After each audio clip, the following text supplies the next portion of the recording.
Welcome back to my channel. నా ఛానల్లో మీరు ఇదే కన్నా ఫస్ట్ వీడియో చూసేలా ఉంటే నా ఛానల్లో ఆల్రెడీ ఓల్డ్ వీడియోస్ కూడా ఉంటాయి. ఇంట్రెస్ట్ ఉన్న వాళ్ళు చెక్అవుట్ చేసేసేయండి.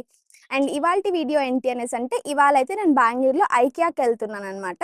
ఆ ఐకియాలో ఏమేమి ఉంటాయి అనేది మాత్రం నేను మీతో షేర్ చేసుకుంటాను. ఆల్రెడీ చాలా మందికి తెలిసి ఉంటుంది ఐకియాలో ఏమేమి ఉంటాయి అని చెప్పేసి. ఈ వీడియో మాత్రం ఓన్లీ తెలియని వాళ్ళ కోసమే. So let's get this video started.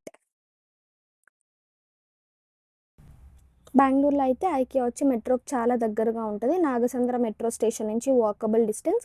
ఎవరన్నా ఐకియాకి రావాలనుకుంటే metro is the best option అని నేనైతే సజెస్ట్ చేస్తానన్నమాట. ట్రాఫిక్ తక్కువ ఉంటుంది, తొందరగా రీచ్ కూడా అవ్వచ్చు. ఐకియాలో ఏంటి అనేసి అంటే ఏదైనా కానీ సెక్షన్ వైజ్ ఉంటాయి. ఇక్కడైతే కిడ్స్ సెక్షన్ అనమాట. ఈ కిడ్స్ సెక్షన్లోకి వన్స్ ఎంటర్ అయ్యాము అనేసి అంటే మనకి కిడ్స్కి కావాల్సిన ప్రతి ఒక్క each and every single item ఇక్కడైతే దొరుకుతుంది. మీరు ఇక్కడ చూస్తున్నారు కదా, టాయ్స్ కూడా డిఫరెంట్ కేటగిరీస్ నుంచి డిఫరెంట్ టాయ్స్ ఉంటాయి. ప్లస్ అది కూడా చాలా డిజైన్స్ చాలా బాగుంటాయి అన్నమాట. నెక్స్ట్ ఇప్పుడు మనం ఇంకొక సెక్షన్ లైక్ కిచెన్ సెక్షన్కి వెళ్ళాము అనేసి అంటే కిచెన్కి రిలేటెడ్ అన్నీ ఒక దగ్గర దొరుకుతాయి. అలా సెక్షన్ వైజ్ ఇక్కడైతే సెగ్రిగేషన్స్ ఉంటాయి అన్నమాట. అండ్ ఇలా ఉండడం వల్ల ఏమవుతుంది అనేసి అంటే మనకి కావాల్సిన ఐటెం ఏంటి అన్నది మనము చాలా చూజీగా చూస్ చేసుకోవచ్చు. సో ఇక్కడైతే కిడ్స్ సెక్షన్, ఈ సెక్షన్లో చూస్తున్నట్లయితే కిడ్స్ ఎవరన్నా వచ్చారంటే మాత్రం ఆబ్వియస్గా ఖచ్చితంగా టాయ్స్ అనేది తీసుకోకుండా అయితే బయట రారు. And quality of the toys కూడా టాప్ నాచ్, చాలా అంటే చాలా స్మూత్ ఉంది. క్వాలిటీ వెరీ బెస్ట్ నాకు తెలిసినంత వరకు అయితే. నెక్స్ట్ నేను ఇక్కడ ఈ టాయ్ సెక్షన్లో అయిపోయిన తర్వాత కిడ్స్ సెక్షన్లోనే ఈ బంకర్ బెడ్స్ కూడా చూస్తున్నాను అనమాట. మీరు ఎవరైనా కానీ నాలాగా హాస్టల్లో చదువుకుంటే ఈ బంకర్ బెడ్స్ స్పెషాలిటీ ఖచ్చితంగా తెలిసి ఉంటుంది. ఎవరైనా కేశవ్ రెడ్డి స్కూల్ నుంచి చూస్తున్న వాళ్ళైతే కమెంట్ సెక్షన్లో కమెంట్ చేయండి. మాకైతే ఇలాగే బంకర్ బెడ్స్ అయితే ఉండేటివి అనమాట హాస్టల్ లైఫ్లో. అండ్ ఇక్కడ ఏంటి అనేసి అంటే ప్రతి ఒక్క ఏరియాలో కూడా మీకు ప్రతి ఒక్క డిజైన్ అనేది వాళ్ళు చూపిస్తారనమాట. ఓకే, మీరు ఈ మెటీరియల్ తీసుకుంటే మీరు దీన్ని ఇలా స్టైల్ చేసుకోవచ్చు అలా. ఇంకొకటి ఏంటి అనేసి అంటే మెయిన్గా ఎవరైనా కొత్తగా హౌస్ కన్స్ట్రక్ట్ చేసుకుంటూ వాళ్ళైతే కొంచెం కొత్త మోడర్న్ ఐడియాస్ కోసం చూస్తూ ఉంటారు కదా, ఎలా డిజైన్ చేసుకోవచ్చు హౌస్ ఇంటీరియర్స్ అలా అంతా. వాళ్ళకైతే ఐకియా వన్ స్టాప్ డెస్టినేషన్ లాగా చెప్పచ్చు. ఎందుకంటే ఇక్కడ ఎన్ నెంబర్ ఆఫ్ ఐడియాస్ అయితే మనం తీసుకెళ్ళచ్చు. ఇక్కడికి వచ్చి మనం బయట వెళ్ళే లోపల అంత బాగుంటుంది లోపల.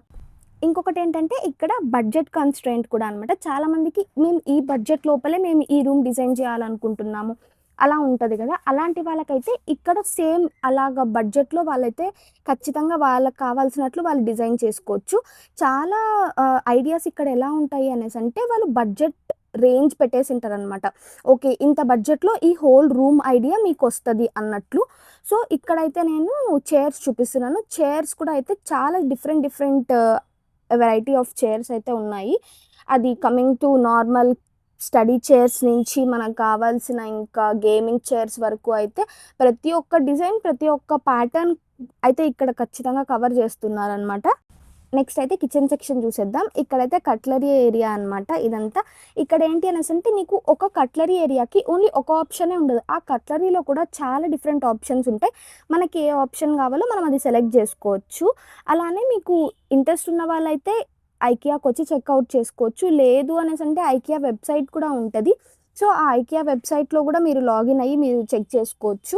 ఇక్కడ చూపిస్తున్నట్లయితే నేను ఇదేమో ఒక హౌస్ సెటప్ అనమాట. ఇలాంటి సెటప్స్ అయితే చాలా ఉంటాయి అండ్ ఐడియాస్ కూడా చాలా బాగుంటాయి అనమాట. ఇక్కడికి వస్తే ఓకే మనం ఇలా కూడా ఇంత బడ్జెట్లో ఇలా డిజైన్ చేసుకోవచ్చు రూమ్ లేదా హౌస్ అనేది కూడా చాలా ఐడియా అనేది వస్తుంది అనమాట. ఇక్కడ ఏంటి అంటే ఇదైతే లోవర్ గ్రౌండ్ అనమాట. ఇక్కడైతే కిచెన్ యూటెన్సిల్స్ కొంచెం ఉన్నాయి, ప్లస్ డెకరేషన్ ఐటమ్స్ అయితే చాలా ఉన్నాయన్నమాట. డెకరేటింగ్ పీసెస్ అంటారు కదా, నార్మల్గా ట్రీస్ కానీ క్యాండిల్స్ కానీ సెంటెడ్ క్యాండిల్స్ ఇలాగా మనం దివాళీకి నార్మల్గా ఈ ఫ్లవర్ తీసుకొని ఈ ఫ్లవర్లో మనం దియాస్ పెట్టుకుంటూ ఉంటాం కదా. సో ఇవి ఇప్పటికీ కూడా నేను వెళ్ళినప్పటికీ కూడా దివాళీ టైంలో అయితే స్టాక్ ఉండే అనమాట. ఇప్పుడు ఉన్నాయో లేదో అయితే నాకు ఐడియా లేదు. అండ్ ఇక్కడ ఏంటి అనేసి అంటే ఇదంతా నేను చూపిస్తున్నది అయితే కార్పెట్ ఏరియాస్. ఇక్కడ ఏంటి అనేసి అంటే మెయిన్గా పిల్లోస్, బ్లాంకెట్స్, కార్పెట్స్ ఇలా డిఫరెంట్. నేనైతే చెప్తున్నా, నేను ఫస్ట్ టైం ఇన్ని డిఫరెంట్ టైప్స్ ఆఫ్ పిల్లోస్ కానీ కుషన్స్ కానీ బ్లాంకెట్ కానీ కవర్స్ కానీ ఇన్ని చూడడం నేనైతే ఫస్ట్ టైం. ఇదంతా చూసిన తర్వాత నేనైతే ఫుల్ అలసిపోయాను అనమాట. ఇప్పుడు ఇంకా ఏదో ఒకటి తినాలి, నాకు ఆకలి అవుతుంది అని చెప్పేసి నెక్స్ట్ అయితే నేను ఫుడ్ కౌంటర్ దగ్గరకు వచ్చాను. ఇక్కడైతే ఫుడ్కి కూడా చాలా ఆప్షన్స్ ఉన్నాయి. బట్ నేను ఆ రోజు ఓన్లీ వెజ్, సో నేను ఓన్లీ వెజ్ ప్రిఫర్ చేశాను. అండ్ ఇదంతా అయిపోయిన తర్వాత మేమైతే కావాల్సిన కొన్ని ఐటమ్స్ తీసుకొనైతే ఇక్కడైతే బిల్లింగ్ సెల్ఫ్ బిల్లింగ్ ఉంటదనమాట. మనం బిల్ చేసేసుకున్నాక నేనైతే హ్యాపీగా ఒక ఐస్ క్రీమ్ తినేసాను. సో, ఇది అన్నమాట. నేనైతే ఐకియాలో ఎక్స్‌ప్లోర్ చేసింది నేను మీతో కూడా షేర్ చేసుకున్నాను. బేసిక్‌గా ఏంటి అనేసంటే ఇక్కడ ఎవరైనా కొత్తగా హౌస్ కన్‌స్ట్రక్ట్ చేస్తూ వాళ్ళకైతే ఏదైనా ఐడియాస్ కావాలన్నా, చిల్డ్రన్స్‌కి బెడ్‌రూమ్స్‌కి అలాంటి వాటికైతే చాలా మంచి ప్లేస్ అన్నమాట. మీరు చాలా ఐడియాస్ అయితే తీసుకోవచ్చు ఇక్కడి నుంచి వెళ్ళేటప్పుడైతే. అండ్ ఐ హోప్ ఈ వీడియో మీకు నచ్చింది అనుకుంటున్నాను. నా వీడియో గనుక మీకు నచ్చినట్లయితే please do like, share and subscribe to my channel. And మీకు ఎలాంటి కంటెంట్ కావాలి అనేది మాత్రం తప్పకుండా కామెంట్ సెక్షన్‌లో కామెంట్ చేసేసేయండి. And thanks for watching the video. See you in my next video. Tata, bye bye.